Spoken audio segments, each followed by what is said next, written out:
I first heard this idea that God needs us and that God's vulnerable, for the first time in my life, it sort of made God seem real. And in recent conversations that I've had with people, speaking to this idea that God's vulnerable, they seem disinterested, or it's not important, or it's not true.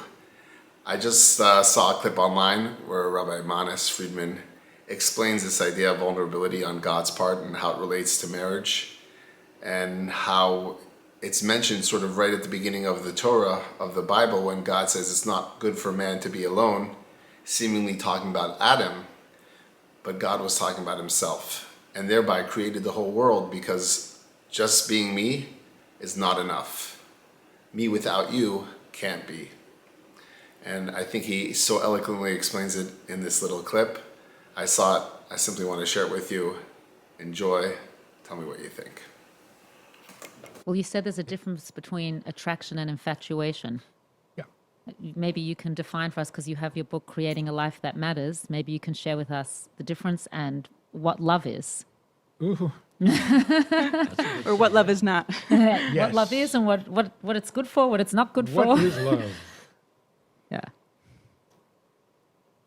I think a more important word than love, which is overused and lost all meaning by now, vulnerability, right? Somebody mentioned, we already talked about vulnerability.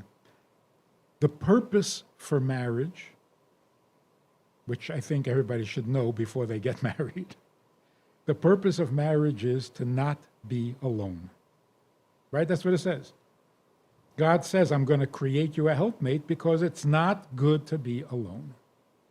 What's not good about it? What's wrong with being alone? If you're self-sufficient, why not be alone? It's much easier. I joke about this, but Torah says it's not good to be alone. Every human being in the world says, leave me alone. So is it good or is it not good? Vulnerability means I am not enough. It doesn't mean I can be hurt. That's the weakness of vulnerability. The beauty of vulnerability is I am not enough. I am self-sufficient.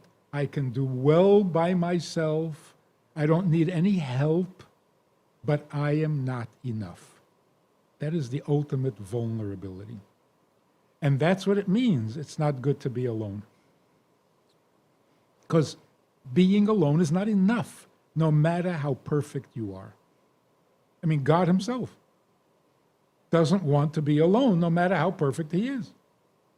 Because goodness begins when there is someone else. So being perfect, self-sufficient, almighty, all-powerful, that's functional. There's nothing good about it. Where's goodness? Goodness begins when there's somebody else. And that's because we were not created for ourselves. If we don't teach our children this, maybe they shouldn't even try to get married.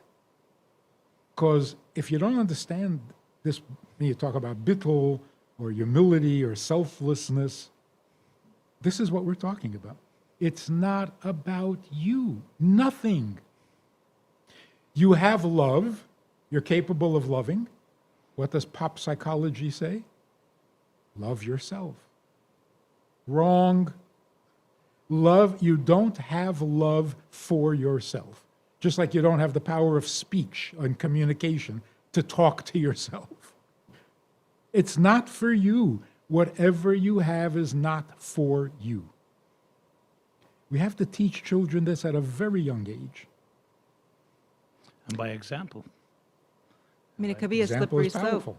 because then you have, codependency, which can often result in, behaviors that can undermine a person's growth. So how do you, it's interesting because there is this whole notion of independence, like togetherness, but also being apart and balancing the two.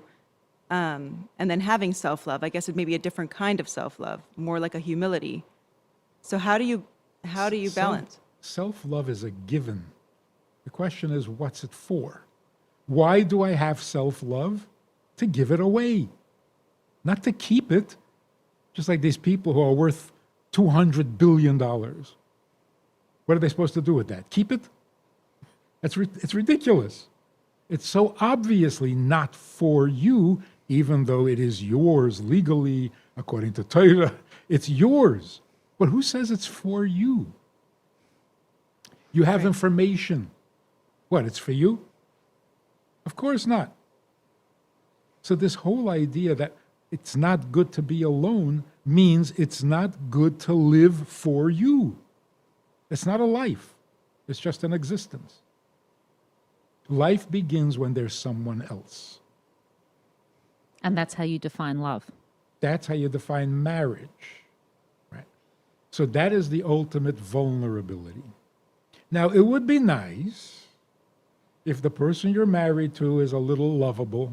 It wouldn't hurt. It wouldn't hurt. Yeah, makes it a little smoother, a little more. But the main thing is, you can't be alone because you're not enough for yourself. If you feel like you're enough, don't marry anybody. Don't impose yourself on somebody else.